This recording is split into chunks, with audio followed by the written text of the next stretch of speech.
Hello, नमस्कार। मैं कौशलेंद्र एक बार फिर आप सबका स्वागत करता हूं। आज का टॉपिक है सर्वोत्तम आवास। जैसा कि मैंने पहले बता रखा था कि पंचतत्व शरीर के लिए 5 जो आवश्यक बातें हैं, उसमें पहला है स्वास्थ्य, दूसरा अध्ययन, तीसरा सकारात्मक सोच, चौथा वस्त्र और 5वां आवास। ये आज अंतिम खंड है। आवास से तात्पर्य हवादार घर से है। प्राचीन काल में जब मनुष्य के पास रहने के लिए घर नहीं था, तब वो अपनी सुरक्षा के लिए कंदराओं में, गुफाओं में, नदियों के किनारे, जंगलों में रहता था। इसीलिए प्राचीन सभ्यताएं जितनी भी खुदाई में निकली हैं, उनको नदी घाटी की सभ्यता कहा गया, क्योंकि नदियों के किनारे उनकी सारी मानवीय आवश्यकताएं पूरी हो जाती थी। भोजन के लिए उन्हें शिकार मिल जाता था। जो शिकार नदियों में पानी पीने के लिए आते थे, आसानी से वो भोजन के लिए अपने उनको शिकार बना लेते थे। परिवहन के लिए भी जल नदियां काफी सुगम थी। खुद को पानी पीने के लिए भी एक पर्याप्त स्रोत था। इस तरह से उनके रहने के लिए नदियों के किनारे एक सर्वोत्तम स्थल होता था, जिसलिए हम प्राचीन काल में जितनी भी खुदाई पाते हैं उन्हें हम नदी घाटी की सभ्यता कहते हैं। चाहे वो मिस्र की सभ्यता हो नदी घाटी की, चाहे वो हड़प्पा की सभ्यता हो नदी घाटी की, जितनी भी सभ्यताएं मिली हैं वो नदियों के किनारे मिली हैं। बहरहाल धीरे धीरे मनुष्य प्रगति करता गया और अपने लिए एक अच्छा आवास बनाता चला गया। प्राय हम कहते हैं कि आवास से तात्पर्य पंचमहल से नहीं है, एक झोपड़ी से भी है। आवास वह है जहां मनुष्य वास करता हो, सुख से रहता हो, चैन से रहता हो, उसे हम आवास कहते हैं।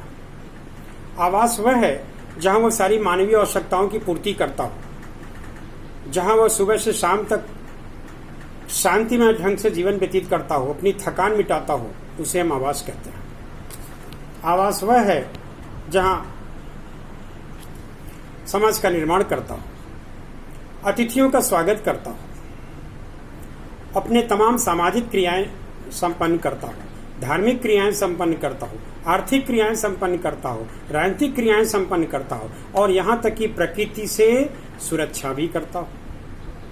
मसलन वर्षा से सुरक्षा करता हो, गर्मी के धूप से भी सुरक्षा करता हो, जाड़े से भी सुरक्षा करता हो, आंधी तूफान से सुरक्षा करता हो। हाँ, तमाम तरह की प्राकृतिक जो आपदा हैं उनसे अपनी सुरक्षा करता है, जहां रह करके उसे हम आवास कहते हैं। आवास से तात्पर्य पंचमहल से नहीं, आवास से तात्पर्य झोपड़ी से, ऐसे घर से है जहां मनुष्य की अपनी मन स्थिति शांत चित्त हो, सुबह की दिनचर्या खुल करके हंसने से हो, आवास है।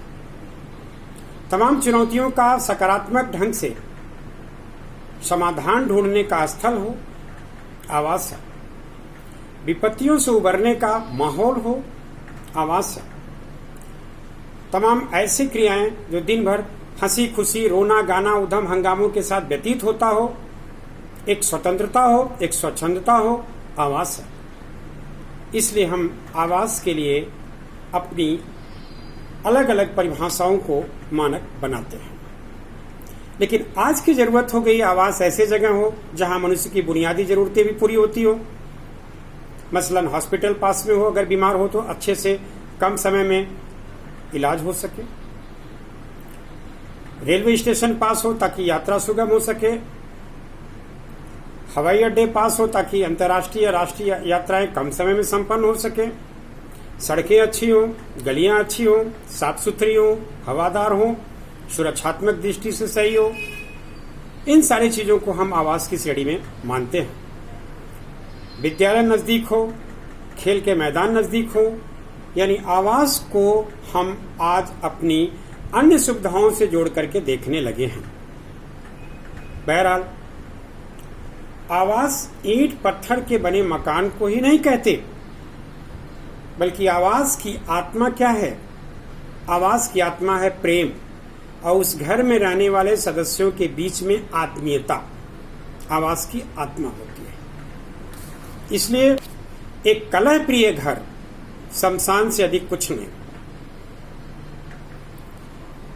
प्राचीन काल में देखते होंगे कि आवास के लिए लिखा जाता था अतिथि देवो भव। अतिथि यानी जिसके आने की कोई तिथि ना हो,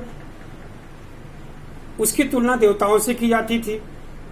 यानी उस घर में उस अचानक से आए अतिथि के लिए स्वागत की पूरी तैयारी रहती थी। उसकी तुलना देवता से करके हम गर्व महसूस करते थे।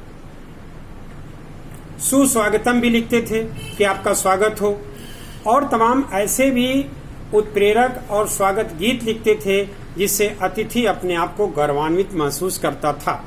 बट आज ऐसा नहीं है। आज क्या लिखा जाता है? कुत्तों से सावधान, अपने सामान की सुरक्षा स्वयं करें, गेट पर बेकार खड़े न रहें,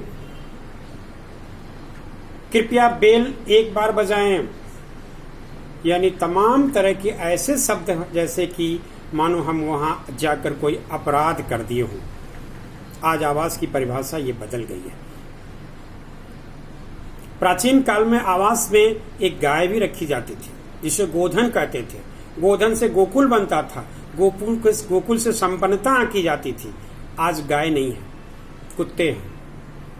आज दूध की जगह लोग दारू पी के सो जाएंगे। लेकिन आज की आवास की परिभाषा पहले की आवास की परिभाषा से बहुत बदल चुकी है। हम सुविधाभोगी हो गए हैं और आवास में उन सुविधाओं को जितना हम जुटाते हैं उतना हम चुनौतियों से भागते हैं, और एक समय ऐसा आता है कि हम विपरीत परिस्थितियों का सामना करने की अपनी क्षमता विकसित नहीं कर पाते हैं। परिणाम स्वरूप आए दिन हम निराशा और अवसाद और अंततः आत्महत्या की तरफ तेजी से बढ़ रहे हैं। इस पर मैं अगला अंक दूंगा कि आजकल आत्महत्या की घटनाएं क्यों बढ़ रही हैं, उसके लिए हमारे आवास कहां तक जिम्मेदार है। तो कुल मिलाकर के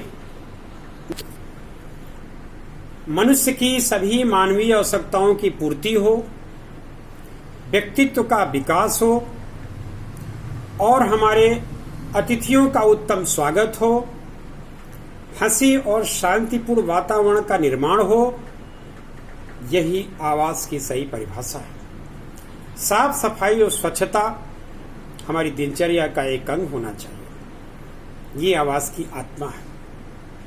इसलिए आवास यानी जहां मनुष्य करे निवास, जहां सरस्वती का हो वास, उसे हम कहते हैं आवास। Thank you very much. नमस्कार।